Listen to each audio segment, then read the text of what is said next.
Big shout out to Blinds by Jacqueline. She just replaced some shutters for us and they look amazing. We even roped her into doing the show next week. Hello and welcome to your Peace Country podcast. Hello and welcome to the first episode of Season 2 of Peace Country Podcasts. We have a great episode for you where we're talking with another local podcast creator, Lindsay, from Disturbing the Peace podcast. But before that, we have some upcoming events. Enjoy!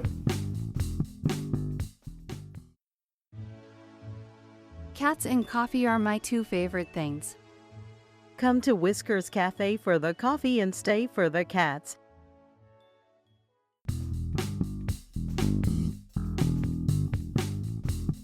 And now for upcoming events in the Peace Country. Currently, the Grand Prairie Live Theatre is performing The Last 5 Years. Book music and lyrics by Jason Robert Brown until October 5th. Better Than Fred's is having a Toga kickoff party on September 20th.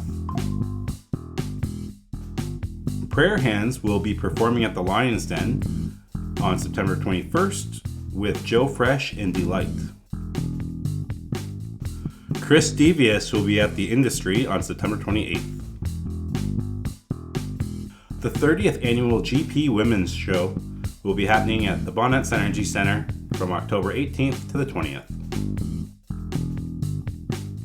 Two bands, one night. Pink Floyd and Rush cover bands will be performing at the Douglas J. Cardinal Theatre in Grand Prairie on September 28th.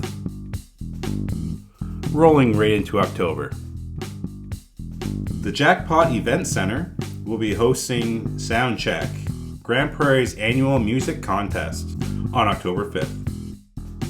Mad Child will be at the Lion's Den on September 28th. PBR, Professional Bull Riding, is coming back to Grand Prairie on September 27th to the 28th at the Bonnets Energy Center. Paula Abdul is coming to Dawson Creek on October 1st. The 15th annual Feast of Ale will be happening October 4th at the Bonnets Energy Center. Guitars and Brunch is going on with the Brett Bonavin Band on Sunday, October 6th at the Pomeroy Hotel. On October 18th and 19th, the Grand Prairie Museum is putting on Heritage Village Folk Tales Tours. On October 26th, there'll be a rock tribute with a Kiss cover band at the Jackpot Event Center. Advanced seating, $35. Coming in November, Hungry for Laughs Comedy Tour is coming to Grand Prairie. And Kokanee Comedy Night at the Great Northern Casino every Wednesday. If you have an event coming up and would like us to share on PcP, let us know at peacecountrypodcast@gmail.com.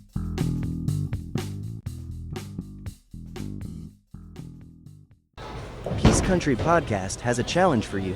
We will give you $100 cash if you spare a 7-10 split at Bowling Stone's 10-Pin Entertainment Center in Grande Prairie, Alberta. And now it's time for We Got It at Manic with Ryan. G'day guys, just Ryan Adams here at Manic Records and Collectibles. I'm going to talk about Operation Ivy Energy album. So this album came out, I believe it was in '87 on Hellcat. This album here was pretty heavy influence on me back in like '94. I was right into NoFX and Rancid. Got introduced to these guys by one of my buddies, Jay, and I was hooked instantly. They are absolutely some of the catchiest oi or ska punk music out there.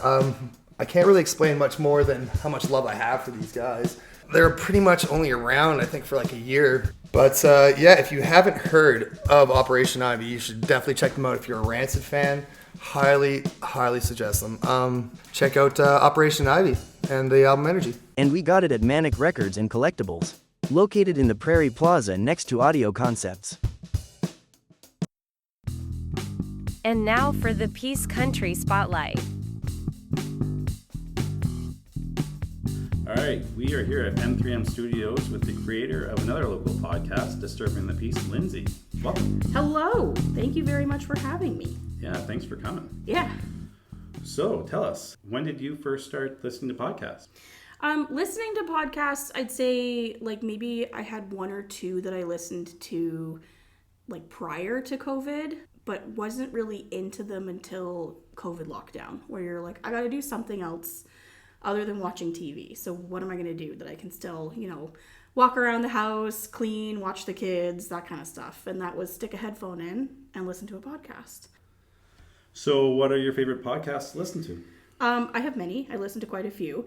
My favorite above all is Dark Poutine. Have you heard of that? No. So it's also a true crime podcast as well. It's hosted by Mike Brown. He's a Canadian author as well, but he's been hosting Dark Poutine since I think 2016. I might be wrong, but it's really good. It's all Canadian true crime. But yeah, I also listen to Canadian true crime. There's one out of the States called Serialously with Annie Elise. That one's really good.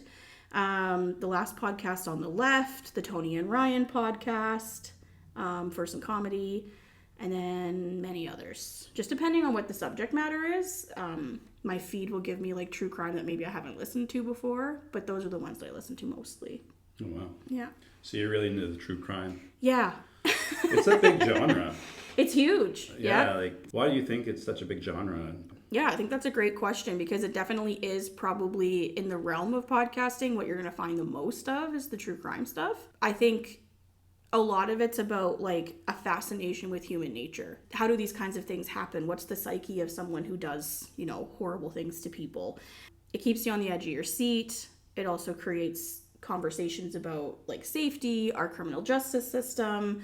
It creates a dialogue, and I think that there's only so much comedy you can listen to. There's only so much drama you can listen to. Whereas I find with true crime, if you're really into it, unfortunately, there is a lot of content, right? Human beings just generally are awful to each other. And so we don't even have to talk about murder. We can just talk about crime in general, robberies, assaults, those kinds of things. It happens constantly. I mean, look at the news, right? Yeah. So then what inspired you to start your own podcast? A couple of things. I've always been comfortable public speaking, and I performed and stuff like that in high school. I was in choir and drama and all that kind of stuff. So as a teenager, I wanted to go to school for journalism. It didn't work out. So I'm pretty stuck at home in my evenings, right? And so it became what can I do that's going to give me a purpose outside of home life, but that I can still do from my basement? I also saw that there was a hole in podcast offerings for this area in the true crime genre, or even just in the historical information. I've lived here my whole life, and I have a passion for continuing the history of the area, and educating those who haven't grown up here on our past. Like I mentioned when we were chatting earlier, a lot of people come here from outside of the area. And so, if you've lived here the last 10 years, you probably haven't heard stories from this area from the 70s and 80s or even earlier, right? So it's a great way to kind of catch people up on where they're living and what our history is like, even if it's a dark history. How long did it take you to put together your first podcast, from the time you decided you wanted to start to the time you bought your first microphone and published your first episode? Yeah, so the idea to start my podcast, probably 2021, right at the end of kind of masking and stuff like that with COVID. And then right before Christmas of last year, my husband bought me 2 podcast microphones and told me to go for it. It's something that I kind of had been talking to him about more exclusively. I hadn't really said anything to family or friends yet. And he was like, I think you should go for it. So then when I kind of did start telling, a couple family members, couple friends, hey, I'm thinking about starting a podcast, everyone was super supportive and very you should do that. That's something that you would be good at. And so, he got me the microphones in December, and I posted my first episode in January. So from mic to posting was pretty fast. Oh, wow. But the process was kind of a fly by the seat of your pants kind of thing. But I just went for it. I spent about a month writing the first 3 scripts for the first 3 episodes and researching. So I started at the South Peace Regional Archives, the museum, the library. Online, of course, has a lot of information. And then I first started on Spotify and used their own editing software. I liked the fact that everything was in the same platform and it was easy, kind of user-friendly to just go for it. But then I ran into some issues using Spotify, and they changed the editing software they were using. I didn't love it. So I switched to Acast in March, and I've been doing that ever since. And again, that comes with its own hiccups. What can you tell us about your cover art? Oh, yeah. So I knew I wanted a Peace region feel without it being too specific, just in case in the future I wanted to expand, where I'm doing my stories, if I wanted to go outside the Peace region.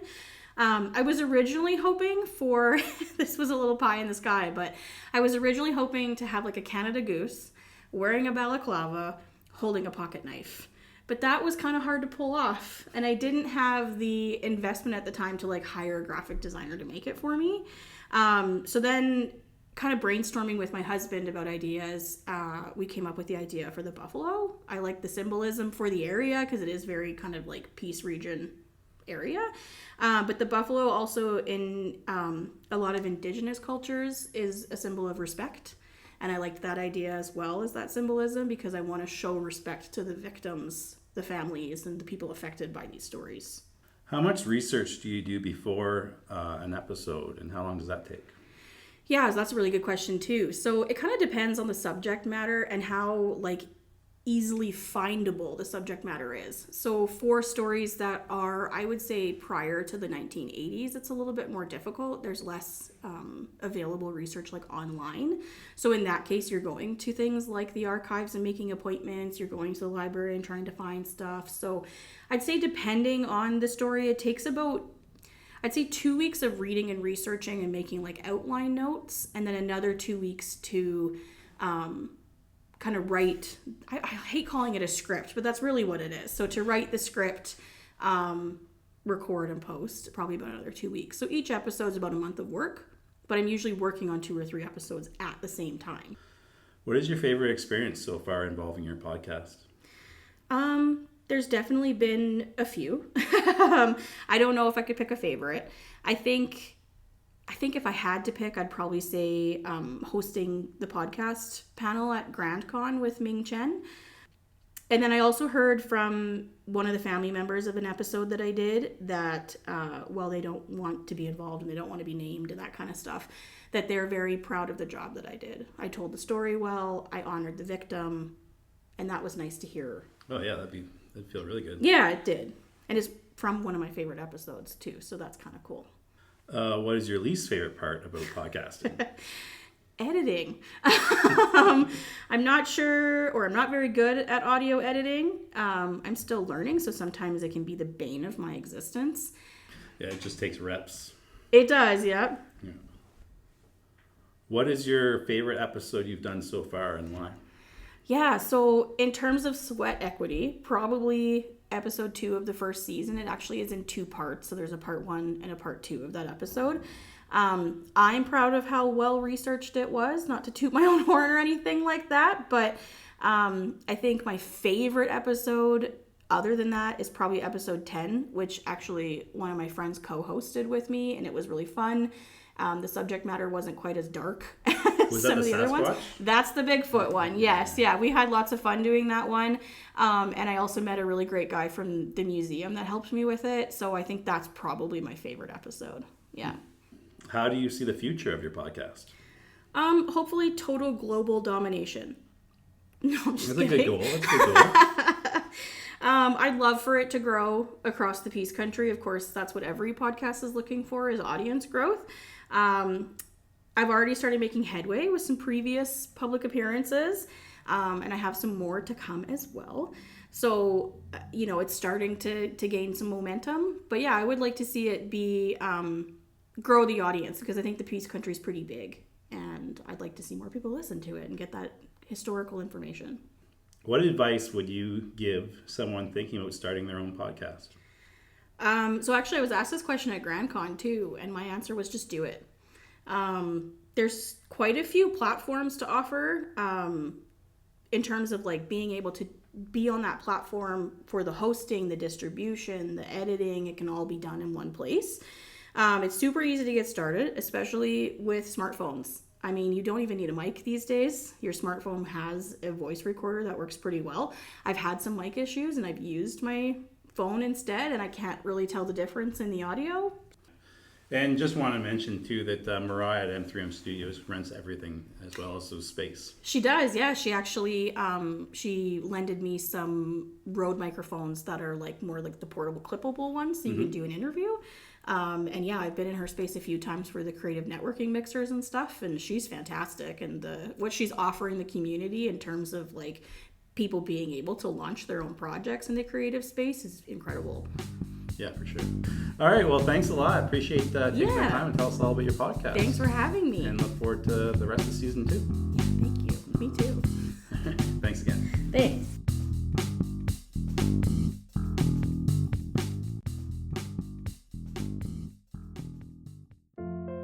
I'm thinking about college this fall. What should I know? Did you know there are tax credits available such as the Refundable Canada Training Credit and the Tuition Tax Credit that you may be eligible for? Cedar CPA, we have the answers. Find us on Instagram. Peace Country Podcast is on Spotify, YouTube, and Facebook. So check us out.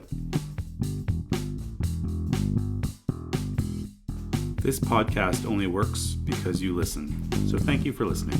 What would you like to hear on PCP? Let us know by email, peacecountrypodcast@gmail.com. 22 Media.